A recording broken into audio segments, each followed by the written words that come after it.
Welcome to our new series From Roots to Passions, and our first interview today is with Juan Jacobs Sheblak. In this new series of interviews, we want to learn more about exceptional practitioners who have developed their passion for education from their formative experiences. Join us for a peek behind the curtain of some outstanding international educators and how they've achieved their success. Our first guest is Juan Jacobs Sheblak. Juan has had a fascinating career. Inspired to activism at a young age, he has blazed a trail for DEIJ and ethical leadership. Welcome, Juan. We're so excited to learn more about your life and about your work. Thank you, Claire, and I'm so excited to share with regards to your listeners and just the story that I have. Yeah, thank you. So delving in, the reason why we wanted you for this interview series is you've had such an interesting early life and then career journey. So I wanted you to start off, first of all, telling us a little bit about your childhood. So you grew up amidst the tumultuous apartheid in South Africa. What was life like for you at that time, and what were your experiences of school?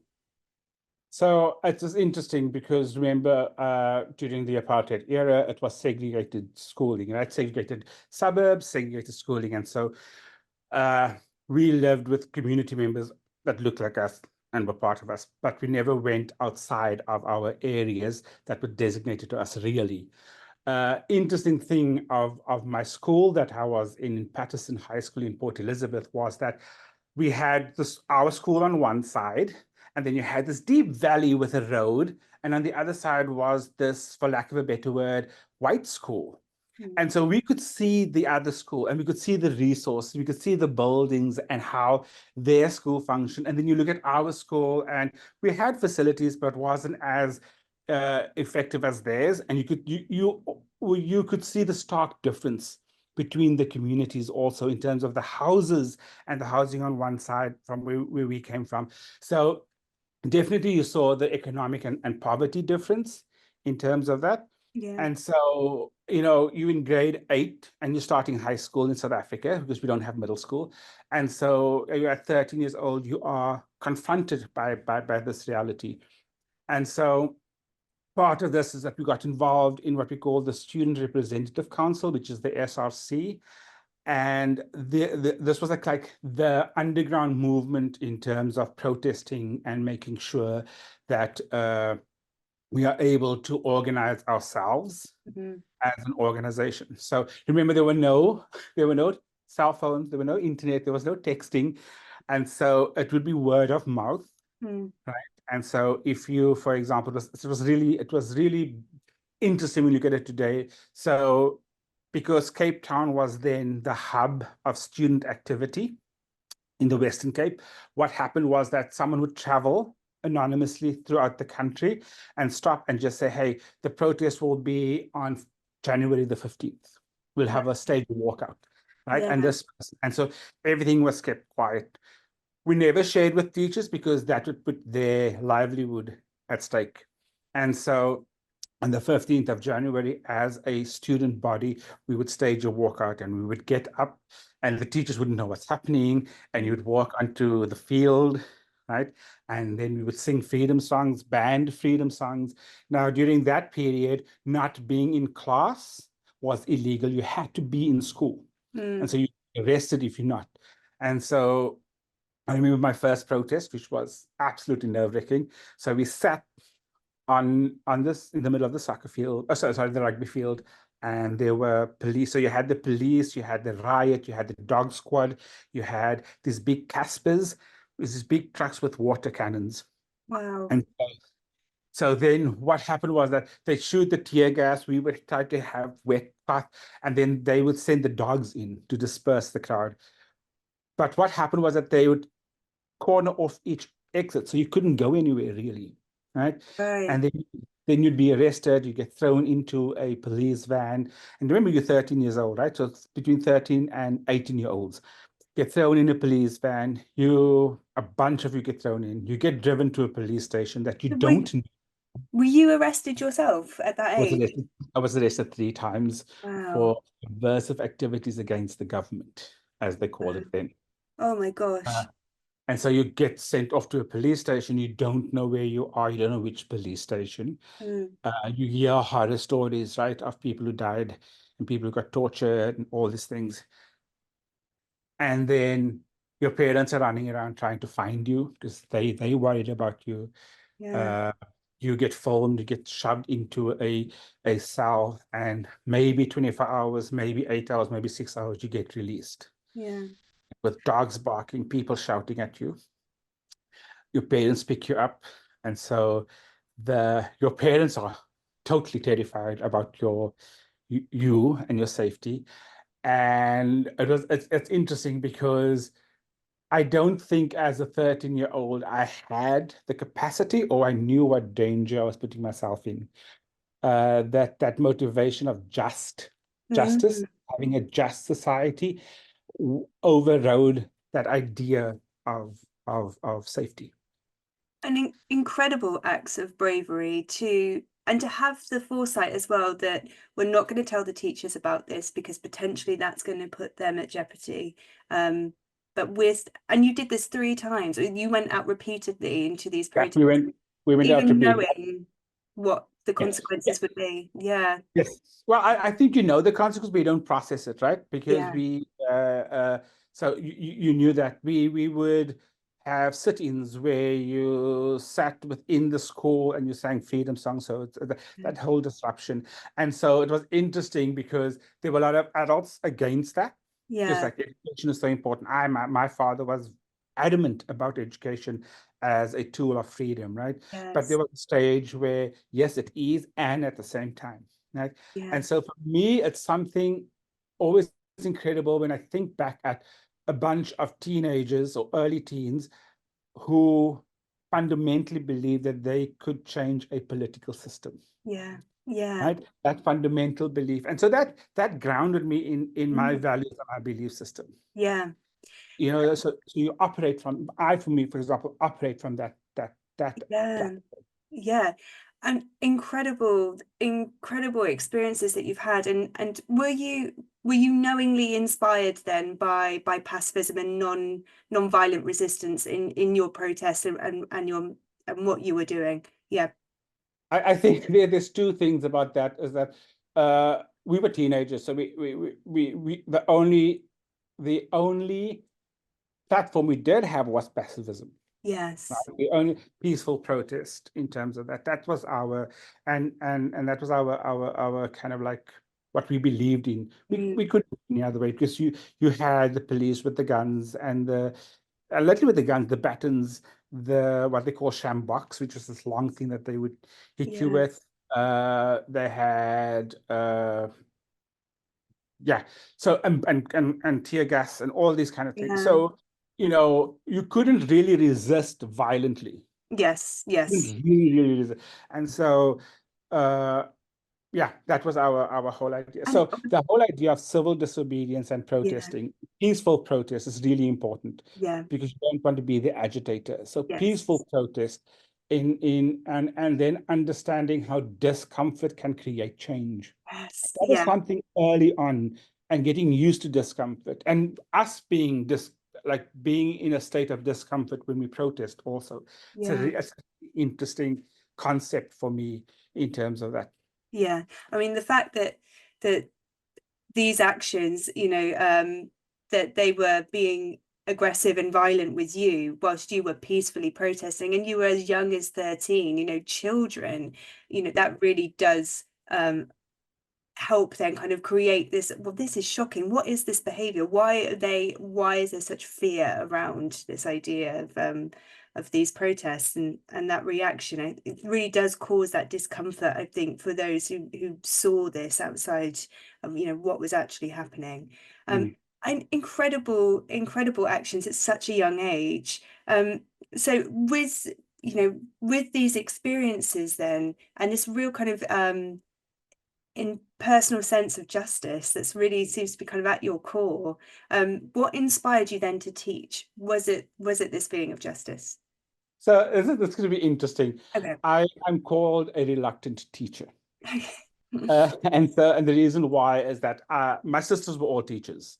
Mm-hmm. So they all are teachers, right? And during apartheid, it was very much to secure your livelihood, you do a civil servant kind of position. So to be like a fireman, a policeman, a teacher, a nurse, all those kind of things.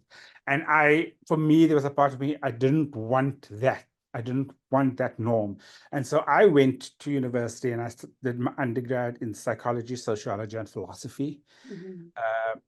Right. And then I got involved in corporate communications, which was Mm-hmm. interesting. Post that, I was doing my master's in sustainable development and renewable energies. And then I got engaged to Ed, and he was working at the American School of Johannesburg. Mm-hmm. They needed a sub. I was doing my thesis. They asked me to sub. So my first class was the first grade class, and I was subbing swimming and something else. And I loved it. I was for 3 months. I absolutely found so much joy Yeah. just being there. And the realization of this is where I am meant to be. Mm-hmm. Right. And so you put everything apart and you go like, I choose to be here, and this is where I'm meant to be. So my journey wasn't very direct, Mm-hmm. right? It was a choice. It was intentional, which gives it a different gravitas in terms of that. And then working within the international school, looking at the privilegedness within there, Mm-hmm. and then also combining my values of change, contributing to positive way to a better society and a better community, and getting to know cultural differences within our community and our wider community, Mm-hmm. and celebrating that differences by bringing us together. That for me inspired me. And then having the resources to extend the support to our wider community. Mm-hmm. That for me essentially is what teaching is. Yeah. And that for me was like, this is my place. This Yeah. is absolutely my place. And teaching students not to shy or hide away from their privilege, but to take the privilege and say, how do I use this to create a better world around me? That's the fundamental for me in terms of that. So having students discover their voice and then using their voice for something positive, Yeah. right? Yeah. Uh, so within that, I was fortunate enough at the school I was at to develop the service learning program and to create a global citizens curriculum. Mm-hmm. And so when you're talking about global citizenship and international students, I designed this in 2009, 2010, Mm-hmm. right? A specific curriculum that talks to that. And so we had a curriculum that would teach students what empathy is, how to engage in communities that are less privileged than you without having the savior complex, understanding your bias when you're dealing with someone that's different to you, Mm-hmm. uh, recognizing your stereotyping in the way you think about people, Yeah. right? This is high school. And so that was the beauty of being able to do that. Yes. Yeah. So that's the teaching in terms of that. Yeah. It's about inspiring. Yeah. I can really see that from, from those experiences that you had, and that real sense, that real kind of idea of what justice was, and kind of that moral absolutism of, this is what it should be, this is what we should be looking towards. And then your movement then into international schools, you touched on that there, and the work that you've been doing in international schools in trying to address some kind of DEIJ issues, and to recognize the affluence that goes along with international schools, but to not shy away from privilege, but to own it. I'd love to kind of take a little step backwards, and then about your journey into international education, because you travelled, didn't you, to kind of move into international education. You travelled for your personal education, and then as well in your different positions that you took on. Could you tell us a little bit about that? So I started off in Johannesburg, and that Mhm. was absolutely a fortunate kind of like a platform, a really, really good school, a really kind of like systems and everything else. And so we have two African daughters that we adopted. And so we stayed in Johannesburg for them to get an understanding of their roots, their culture, who they are, and their identities. Mm. I was on a host country salary, which is a lot less than international teachers. Mm-hmm. I had a master's. I had actually had a double master's. Wow. And I never forget thinking and reflecting of somebody got hired with a bachelor's from overseas and almost received double the salary that I had and didn't pay taxes on the salary Mm. and had housing and perks. And so that was there's one part of economics, Yeah. right? So you set that aside, that's economics. Then part of my work that I was doing, investing in the community, the realization that as a host country member, there is a struggle of kind of leadership track. Mm-hmm. Right? I had to fight just to get a leadership track. Yeah. And be mentored by somebody that will allow me. And even then, there were so many obstacles were in place to become a leader, because at the end of the day, I was somewhat of an anomaly. Mm. Right? I'm a person of color. I have a double master's. I've been educated in the US education system. So I went to College of New Jersey. Mm. So my background is purely international education in terms of pedagogy, lesson plans, thinking, framework, all that. And yet that was not recognized. And it seemed like my South African identity superseded my experience of where I was educated. Yeah. And so that leadership obstacles was something that we had to sit down as a family and then look at it and say, I know, without wanting to sound arrogant, I know that I wanted to be a leader. I know that I want to create change on a greater platform Yeah. than where I currently was. And I wasn't going to get that opportunity in South Africa. Yes. And so the girls were old enough to understand where they're from and that we're moving. And then because of that, we decided to move. So we went to Korea, which was absolutely awesome, phenomenal. Within 6 months of being their startup school, which very few people in the world have experience in a Yeah. startups, right? Mm-hmm. Where the windows are being placed in and the desks are being moved in when you land. Yeah. But that was an amazing experience of being able to start a school and create a culture within the school. Mm. And having students and remember that it was mainly host country, about 99% was host country students, and Mm-hmm. getting to understand Korean culture. Now, this is interesting for me, is that I come from a country that has 11 different languages and more cultures there. So there's no dominant culture, right? Mm-hmm.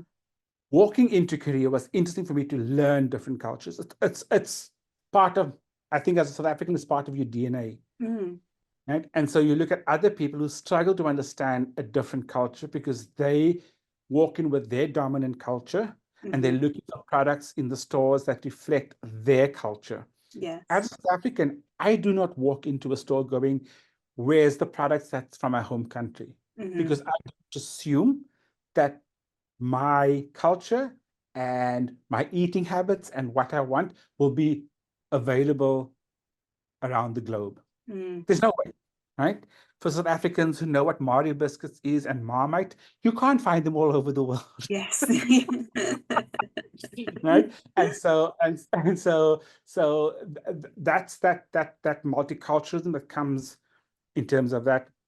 And so going to a school and learning a culture and being very acute to what the culture is, for me, Mm. is I love that, right? And to Yeah. understand the culture and being able to operationalize the culture in your mind and Yeah. not come from a dominant culture and think that everybody needs to think this way. That's the difference in Yes. terms of that, right?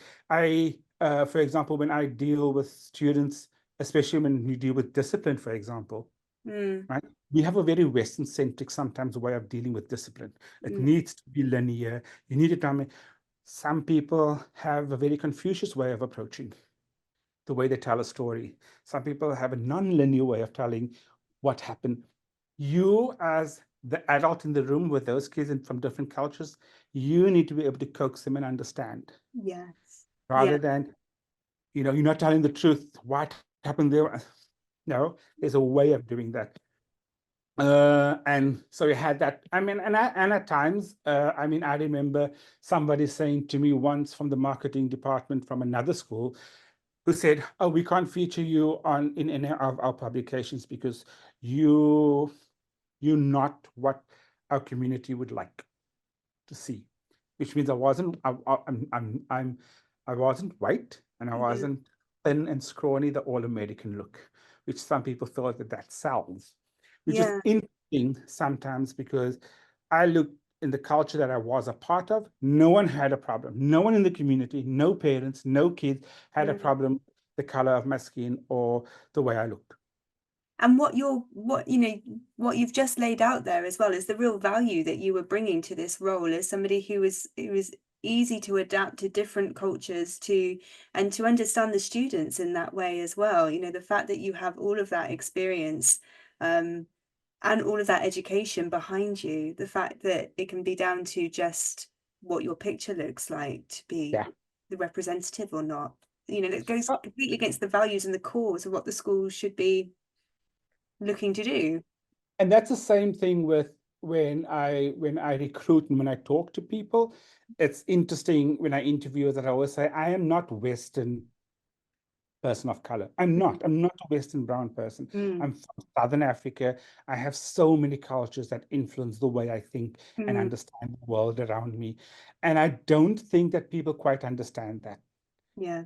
I think international schools, because you're dealing with such Western dominant thinkers, they want linear and Mm. they want you to assimilate. And I am not necessarily that person who's going to assimilate. I will, as much as I will understand your culture and your way of thinking, the expectations from a level of maturity is that the leadership team will understand my way of thinking, Mhm. right? Because you're talking about, see, and this is the challenge with diversity. I think that we are still in the habit of seeing diversity as the color of your skin Mm. and your culture or your nationality, or it's all right. When you look at diversity and you want to dig deep, you talk diversity of thinking, you talk diversity of the way you process things, you talk diversity in the way I will talk, Mhm. right? Uh, all these kind of things. I think people genuinely struggle with that. Yeah. And that's where diversity lies right now. Diversity is not just let's celebrate all our different cultures by the flag or the food or the clothing. Yes. It's about thinking. It's about how Mm. does culture impact who you are and your identity and how you think and Yeah. how you act with the world around you, Yeah. Yeah. right? I think a really good example of that is kind of is and humor. I think that there's a real sense of say British humor or whatever American very obvious sometimes what they deem humorous. I think that it's more than just say the flag or the food. Yeah, it's more than the surface. It's kind of you're right. It's the way that you're made up and the way that you think, and there's so much of that is missed in what people are trying to do. And it's all, I know that a lot of this comes from a good place, but it's trying to get deeper, isn't it, in DEIJ, rather than And it being surface. absolutely, we talk about storytelling, and I think that often in classrooms we are very linear with our stories, Mm. right? The conclusion, ending, introduction, all that body Yes. paragraph, all that. And sometimes I would like to talk and have kids tell stories that they heard from the grandparents and analyze that in terms of how stories are told. Mm. Because not everybody has a linear way of telling stories. Yes. And stories are uniquely cultural and stories are uniquely beautiful. Mm. And such a Right? powerful teaching tool as well. Yeah. Yes. And so we kind of wonder in terms of that. I mean, we even look at IB and we say we're talking about skills. Mm. But the IB is kind of moving to skills. And so we are still, I think, sometimes very content focused. Mm. right, in international schools. And so how do we move away from content focus to skill focus? Yeah. Right? When you're teaching history, history is taught from different perspectives, or should be taught from different perspectives. Mm. Right? Math should be taught from different perspectives. So is science also, in terms of women in science, what was their role? All these things are, it's about diversity, Yeah. diverse way of thinking. And so I think we're challenged by that. We are also challenged by the thinking. Mm. I still haven't come across a science or math curriculum that has looked at some of the Arabic influence Mm. in math and science, in Yeah. its history, and what their role was. You still kind of wonder about that. Yeah. I know that we have previously had a session with a brilliant educator, Whitney Edmondson, who and I can put her in our show notes for this as well, who's a brilliant a maths teacher who really has delved into, well, what are the, rather than what's on the curriculum, what are the skills that how are we going to make this kind of learnable, and how is this useful? And she's a really interesting one for kind of having these conversations about the skills of what's needed rather than just content. Yeah. And students are talking about that. They're reflecting. Students from the Middle East are questioning why we're just doing something specifically that is Western related. Mm. Students from Asia are also asking the question when we look at history, when we teach democracy or when we teach socialism or communism, why are we specifically pitting the two against each other? Yeah. Right? Those are because we are living in a global world, and Mm. our schools are becoming exceptionally diverse in its Mhm. population, in its nationality, in its culture. We need to start working at reflecting that. Yes. Yeah. Right? And so that's where we are in terms of that. So Yeah. part of my role in education is very much creating a safe learning environment Mm-hmm. where all students feel included, right? Yeah. And so if sometimes for me that is the struggle. That is the struggle. It's not, people say that they want that, but when the work comes in doing that, they really do struggle. Mm-hmm. Yeah. And for me, part of my movement is, and part of who I am is operating from my belief systems. Clear. Yeah. I'm very clear about my values and belief systems. And if there's an incongruency with that and the person I'm working with, we can either address it, Mm-hmm. right? Or there's a time and space where I'm going to step out of this environment because I can't be part of the harm. Mm. Right. We need to balance that really carefully in terms of that value system and belief system in terms of that. I think that in terms of DEIJ, there's a long way still to go, Mm-hmm. where people are saying they want it, but the heavy lifting, I Yes. don't think people acknowledge the heavy lifting that goes with it, Yeah. uh, and the intricate concept of self in relation to DEIJ work. Now, we're not talking about blaming. I'm talking about being able to acknowledge who you are in relation to all those concepts. Mm-hmm. How do I interact with that? And what do I want from that? And what do I want Mm-hmm. from the community and with the students? Right? So if you're struggling with the concept of marginalization in international schools, that for me is really interesting, where people think that kids of color aren't marginalized in international schools because they have the same economic standing. But we know it's not about that.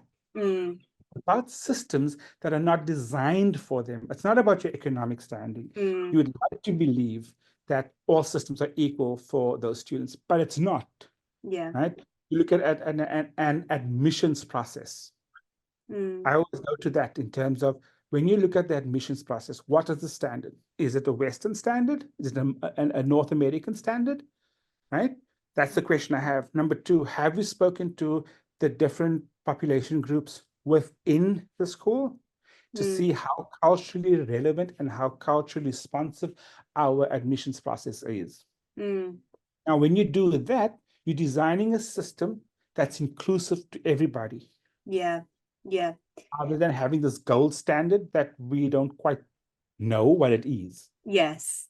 So really kind of getting into into the roots of the school and learning what the experiences of the students are and having a look at those processes and trying to, I think, as you've said previously, it's not about kind of shame or blame. It's, you know, it's really about trying to understand and bring to light, this is what the reality is. So if our values are this, then, you know, this is what we should be trying to do to really make things inclusive.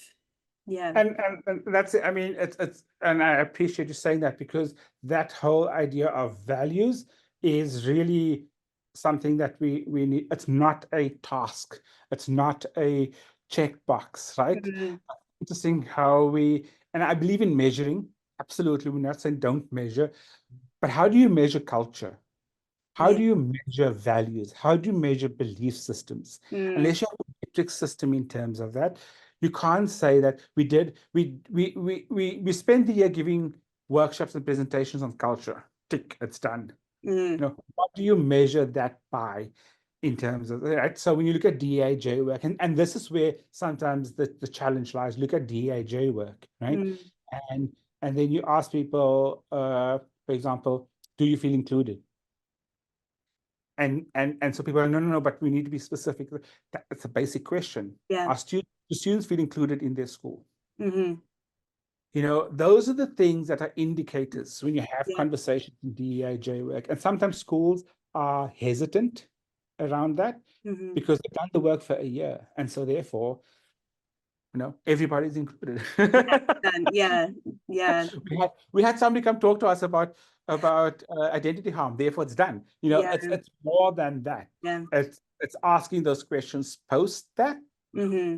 One thing that's really important, and then kind of understanding what do we do next, Yeah. Yeah. right? Oh, but this has been such a fascinating conversation. I feel like I could carry on and kind of getting your kind of reflections on all of this, and we'd go on forever. But I think I think it's really important that we talk about this and the work that you're doing. And so kind of moving forward, I know that we're really lucky that you're going to speak at our DEIJ event that's coming up. But in the meantime, then, where can people learn more about the work that you're doing, your work on DEIJ, but also on ethical leadership as well? So my LinkedIn profile is Hmm. kind of like where I'm putting things together in terms of that.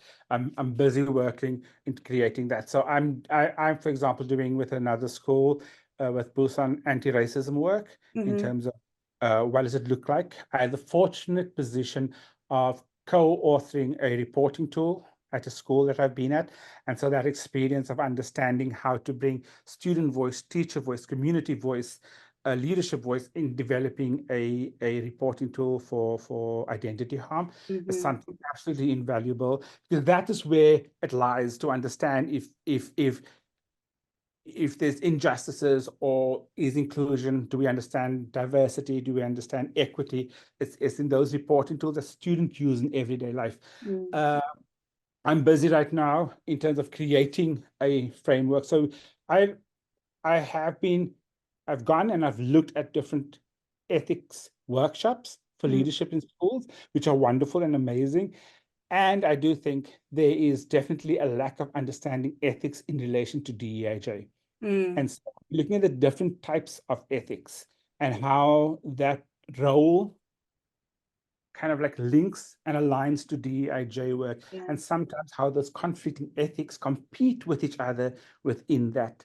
And so for leaders to really dig deep and understand that if I have virtue ethics in terms of empathy and courage, and sometimes that virtue ethics can be in conflict with care ethics or justice as fairness, right? And Yes. so how do we as leaders start processing or Yeah. thinking around this? Yeah. I think that is really, really important, because every call within the DEIJ is an ethical call. Mm. Remember that, because DEIJ, you're looking at creating an equitable environment, an Yes. inclusive environment. Those are justice, diversity, equity, inclusion are questions of ethics, Yes. Yeah. right? And there's very few people who think about that, because they want to do the action, action, action, action, which is wonderful, but the actions are sometimes incongruent, or they're competing with each other. And Yeah. so for you to take a step back as the leader, going, what is more important, the empathy right now or the relationship?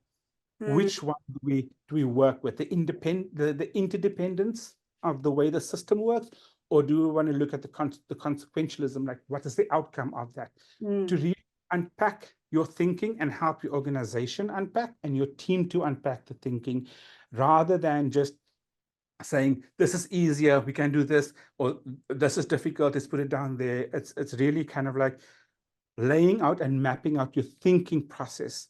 You are looking at it. So it even moves beyond DEIJ, to be honest with you. Yeah. It's helping the organization to think about things, and how do they think about things, and then how do they make decisions? Yeah, that sounds so fascinating. As a philosophy and ethics teacher, everything you're saying there, I think I want to read what you're producing.